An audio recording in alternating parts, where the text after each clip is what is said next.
We are tracking some showers out across the area moving through the Lee County, Harris County, up around Lake Harding. But overall, the big storm system that we are awaiting is coming out of the Rockies for this weekend. So some shower activity through the overnight hours and for your Friday morning commute. You can see some of the low clouds from our Phoenix City Amphitheater camera. Temperatures will gradually warm as we get into the morning hours as that warm front comes in and also bring that chance of rain. But we're talking about weather aware for your Saturday. We'll time that potential out for those strong to severe storms in that first alert forecast. You're watching WRBL News 3 on your side. Straight ahead, a truck driver hands police the break they've been waiting for. The possible whereabouts of an Auburn University student who went missing in 1976. That trucker is talking to News 3 exclusively. Next, the FDA makes COVID-19 boosters available to millions of teenagers, saying it's the best protection from the emerging Omicron variant. Plus, the jury has spoken, finding that former Empire star Jussie Smollett lied about his attack. We'll recap the verdict. News 3 Nightwatch starts right now. On your side, this is News 3 Nightwatch. Good evening, everyone, and thank you for trusting News 3. I'm Teresa Whitaker. New details tonight out of Troup County, where investigators now say they found 50 pieces of skeletal remains in the car of an Auburn University student who went missing 45 years ago. News 3's Elizabeth White speaks exclusively with the truck driver who alerted officers to the vehicle and helped the mystery resurface. Between 140 and 600. Every day? Yes, well, 6 days a week. East Alabama trucker Jeremy Darling logs a lot of miles in his 18-wheeler. I'm always looking around. Yeah. Driving a big, dangerous vehicle, I have my eye on the road and things that are near to the road that might get in it.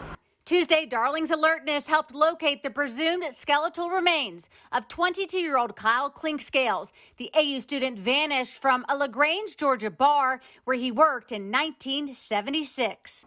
I was driving to Lafayette to pick up a load, looked off the bridge, and I saw a piece of window sticking up out of the water, and it looked like it was still attached to a car. Darling called the Chambers County Sheriff. Clinkscales' white two-door 1974 Pinto runabout was pulled from the creek along County Road 83. Inside, investigators recovering 50 kinds of skeletal remains, including a partial skull bone, Clinkscales' wallet, and other personal items. Wow. Glad to have helped them with that one. The investigation is ongoing. Previous articles indicating 2 people were arrested in his disappearance, but never charged with murder. Meanwhile, Darling wishes Clinkscales' parents, who spent decades searching for their only son, were still alive to know of the discovery. Yeah, I would certainly put a lot of effort into finding the child, as he did. Clinkscales' parents started a nonprofit to help others find their missing loved ones and shared Kyle's story in a book. A picture of their son and his Pinto on the cover. Reporting in East Alabama, Elizabeth White, WRBL News 3 on your side. News 3 received a statement today from Martha Morrison, a half-sister of Kyle's mother and one of the only remaining living members of Kyle's family. It reads in part, quote, "Now we all can hopefully have a long-awaited peaceful closure. We are looking forward to the affirmation that the remains found are truly Kyle's. Our hope is that we can finish what John and Louise worked so long for, simply knowing what happened to their son," end quote. For the full statement, you can head over to WRBL.com. To East Alabama now, a Phoenix City mom is facing child endangerment charges after a drive-by shooting led investigators to uncover drugs inside her home. On Tuesday, Lee County Sheriff's deputies were called to a home along Lee Road 307 after an alleged drive-by shooting. Lee County Sheriff Jay Jones says a teen resident of the home told investigators the shooting might have occurred because he owed somebody money for marijuana. The teen's mother, Tracy Lynn Bagley, refused to press charges in the incident and reportedly told investigators the home was targeted in another shooting 6 months prior. Investigators say the home is also the same location of a third shooting last year in which a teen was killed and another person was critically injured. Bagley was arrested this week on child endangerment charges. Her teenage son also faces drug charges after illegal narcotics and marijuana were found in the home. We're keeping an eye on other developing stories this evening. The FDA has now authorized COVID-19 booster shots for teens as young as 16. The approval expands eligibility to nearly 4 million 16 and 17-year-olds. Health officials say adding teens could help lagging booster shot rates. So far, only 26% of eligible Americans have gotten a booster dose. With a Delta variant still dominant and a newly discovered Omicron variant continuing to spread, health experts say booster shots provide the best possible protection. In Chicago, a jury has reached a verdict in the trial of actor Jussie Smollett. Smollett was found guilty on 5 of 6 felony counts of disorderly conduct after allegedly lying to police about being the victim of a hate crime. Prosecutors argued Smollett, a gay black man, hired 2 men to stage an anti-gay racist attack in order to get publicity. Smollett denied that claim, testifying that he paid the men for nutrition advice. His sentencing will come at a later date. He faces up to 3 years in prison. And in Washington, D.C., President Biden, Vice President Harris, and congressional leaders gathered today to pay tribute to the late Bob Dole, a former senator and 3-time presidential candidate. Dole's casket lay in state at the U.S. Capitol until this evening. Dole, a World War II veteran, was a driving force behind the Americans with Disabilities Act and a champion of other humanitarian issues. His funeral will take place tomorrow at the Washington National Cathedral. As we head into the break, we want to thank you again for trusting News 3. Coming up is Russia on the brink of war. We'll detail President Biden's efforts to avert a showdown at the Russia-Ukraine border. But first, Cody is keeping a close eye on the conditions outside for us. Yep, and we're watching the radar where you got some showers that have lifted back in the area, primarily around Lee County, pushing into parts of Harris County now. Hamilton seeing some shower activity up around Pine Mountain as well. This is going to be the case as we continue to go through the overnight, so expect a wet commute as we start our Friday, but we're talking about more showers and storms in the forecast for this weekend. We'll talk about it coming up in that first alert forecast. News 3 is on your side with Teresa Whitaker, Phil Scoggins, Chief Meteorologist Bob Jeswald, and Sports with Rex Castillo.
On your side You're watching WRBL News 3 Night Watch.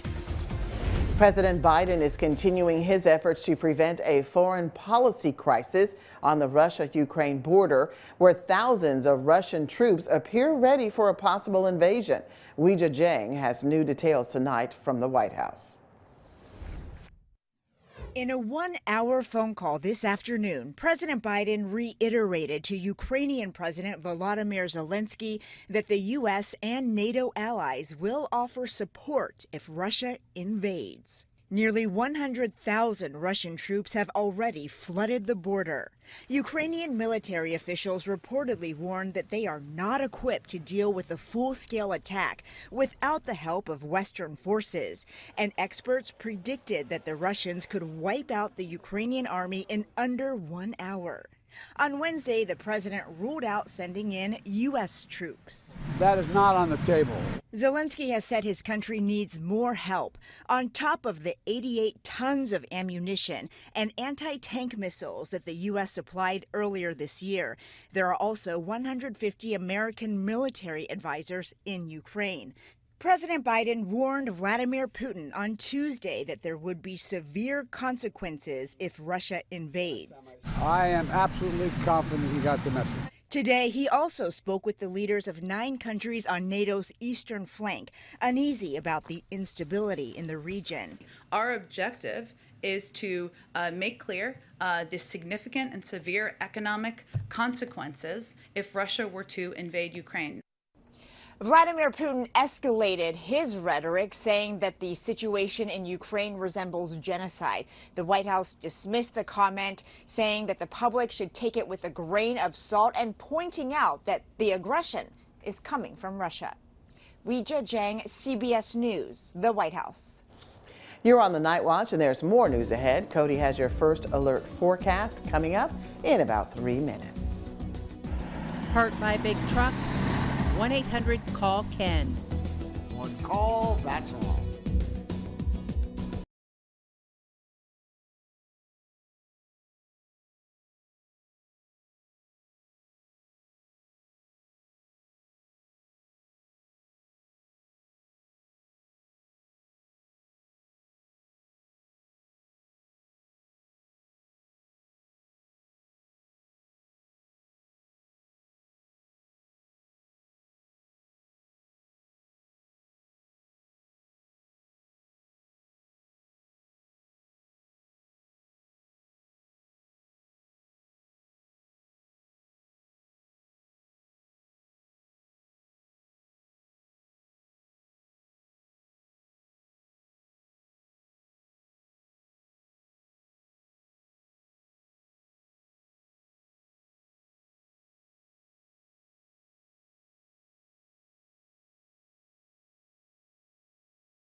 On your side. Meteorologist Cody Nickel has your first alert forecast. Welcome back. We're tracking rain on the radar tonight. So the rain has pushed back into the area. You can see primarily on the northern side of the viewing area, north of Columbus, up across parts of LaGrange, Chambers County, through Valley, Lynette, West Point. But the most coverage right now is across parts of Harris County, through Hamilton, Interstate 185, around the Fortson area. But overall, off and on showers is going to be the case as we continue to go through the overnight and throughout the day for your Friday.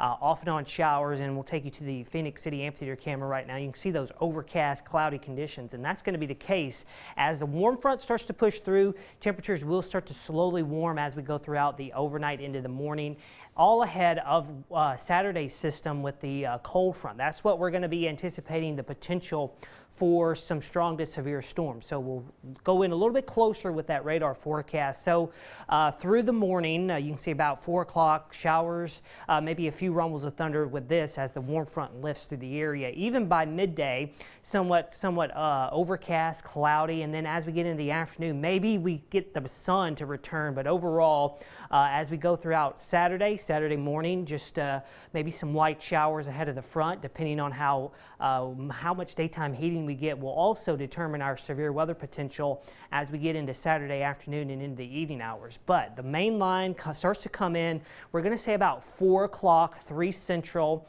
for our East Alabama counties, then up across LaGrange. That will push through Columbus. It somewhat wants to weaken a little bit, but we don't want to let our guard down as this frontal system is advancing eastward. So damaging wind potential, low wind tornado risk as this pushes through with the temperatures in the 70s. So we are going to be weather aware just for that potential, but good news as we get into Sunday, it does clear out rather quickly and we have some calmer, drier conditions that push back into the area. So that severe weather risk for tomorrow is primarily across the mid-south around Memphis. And then for us, for Saturday, it's just a marginal risk, 1 out of 5, but we're still going to be watching that potential damaging wind, isolated tornadoes again. But overnight tonight, 50 degrees, a little on the cool side. Temperatures will start to slowly warm as we go throughout really the overnight. So 50 may occur right after midnight, but the high temperature tomorrow somewhere in the middle 70s as that warm front pushes through.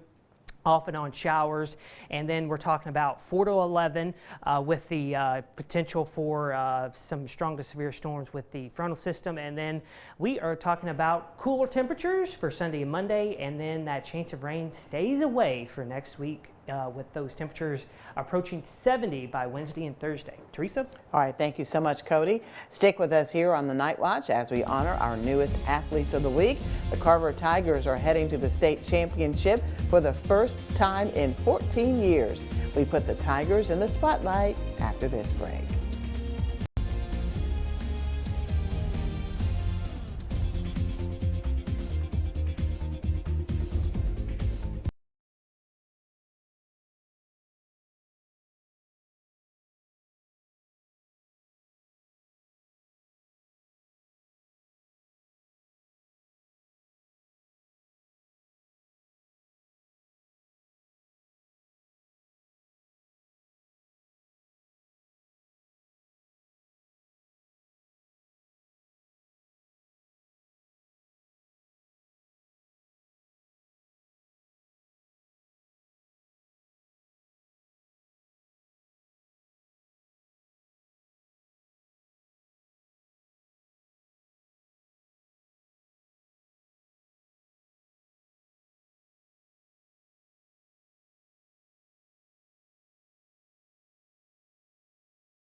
side.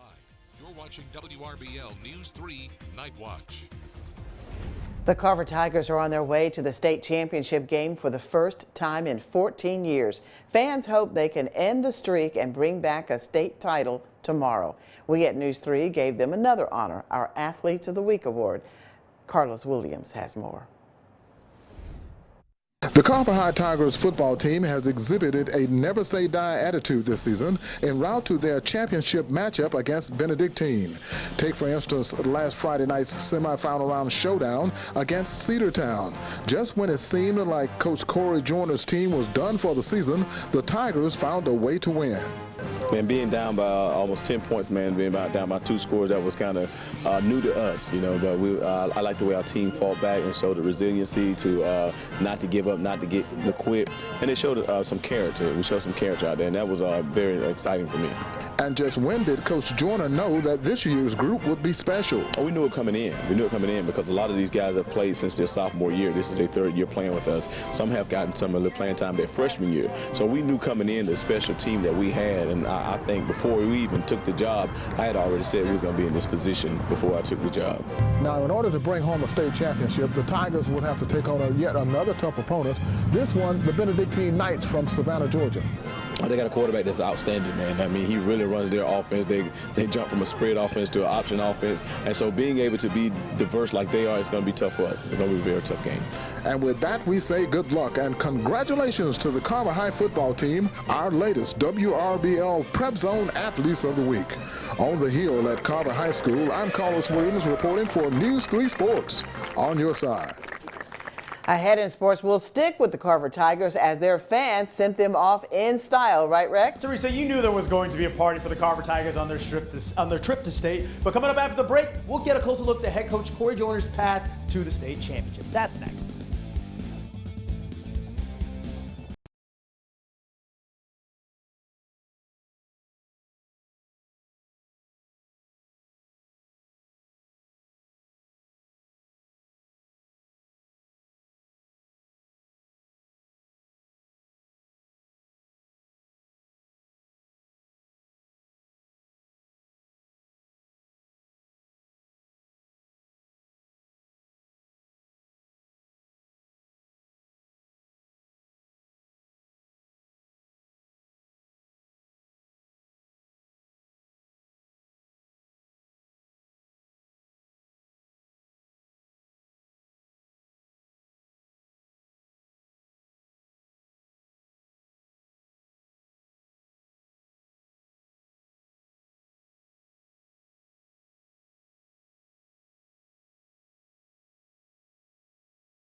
On your side, Sports Director Rex Castillo and WRBL News 3 Sports.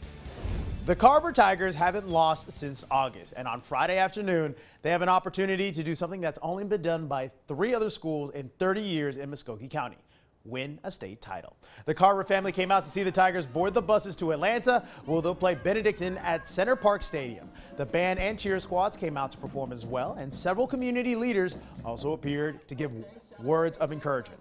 Head coach Corey Joyner, the passionate Tigers head coach, reflected on his personal journey from nearly being fired to leading Carver in a state championship game. You know, 7 years ago I was about to get fired. Now I'm going to the state championship, and it's all because, God has a plan. You may think that things are going on the wrong direction, but he said for all things work together for the good for those who love the Lord and call according to his purpose. And I do believe that I'm called. And I'm called not only to be the head coach, but I'm called also to be a champion. So tomorrow night, you guys get out and ready because we're going to hunt. Be right back, y'all, ready to run through a wall. And in Columbus, Thursday was the return of the Sports Vision's high school football luncheon, recognizing the top athletes from across the Chattahoochee Valley in middle and high school. The guest speaker, that man, head coach of the Alabama Crimson Tide, Nick Saban. Now, while the coaches are hard on the recruiting trail, the Tide are getting ready for meeting Cincinnati in the Cotton Bowl, and they know this won't be an easy trail from here. We haven't been around them much because we've been recruiting, but everybody was excited about what we were able to accomplish in this last game, and know that things get more difficult. Nobody dies climbing Mount Everest when they're at base camp. They all die at the top. All right, so more treacherous at the top, more competition, and we have to grow and develop and be ready for it, and everybody has to have the right mindset to be accountable to do their job at a high level on a consistent basis. Of course, it was a wonderful experience for those in attendance to see Coach Saban in the flesh, parting words of wisdom in Columbus. He's still not a man to sit still, especially when recruiting moves have to be made. Even though the Crimson Tide won't play on the game until that semifinal game against the 4th-ranked Cincinnati Bearcats, this head coach still on the move. He also made it a point to come to the Chattahoochee Valley since he sees a lot of good players come from this area.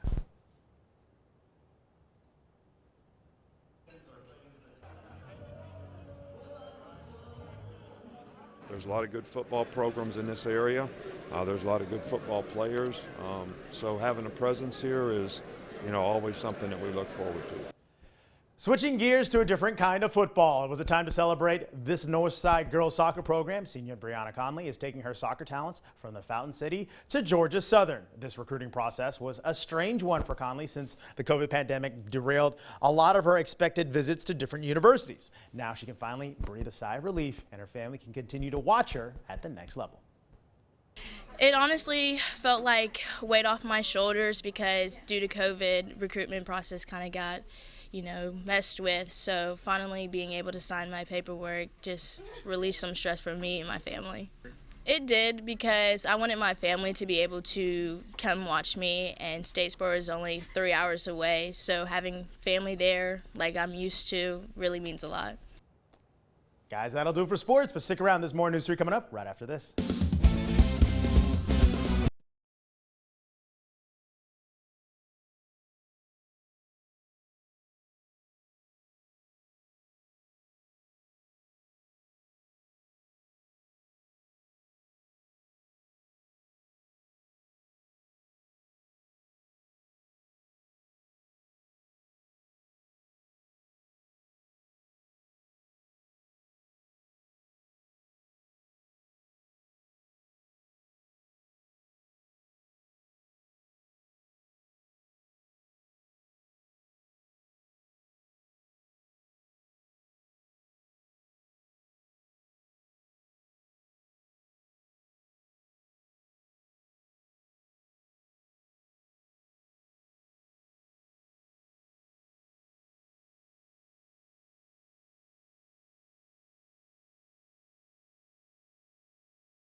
on your side.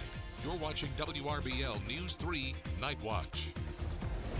As we approach International Women's Month coming up in March, WRBL is recognizing the contributions women are making to our nation and to our local communities. Remarkable Women is part of a nationwide Nexstar media effort to honor the influence women have had on public policy, social progress, and quality of life. Nominees will be accepted through December 31st.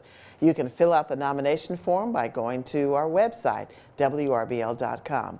Cody joining us now with a final look at our forecast as we might be watching the radar really hard come Saturday, right? Yes, most definitely. With that, Saturday is the greatest chance to see some severe weather. We do have some light showers out across the area tonight. Off and on is going to be the case through the day tomorrow. Tomorrow's not going to be a widespread event. It's not going to have any severe weather activity. We anticipate that come Saturday afternoon between about 4 and 11 is where we have the greatest window to see that opportunity. But once that system is out, we're talking about cooler, drier, calmer conditions as we get into Sunday, and especially as we get into next week, where we start to ramp those temperatures back up into the 70s. But overall, weather aware for Saturday, Teresa, 4 to 11 is where we anticipate the cold front moving in. First Alert Weather Team will be here tracking that for you. All right, thank you so much, Cody, and thank you for watching News 3 Night Watch. Good night, everyone, and sleep well.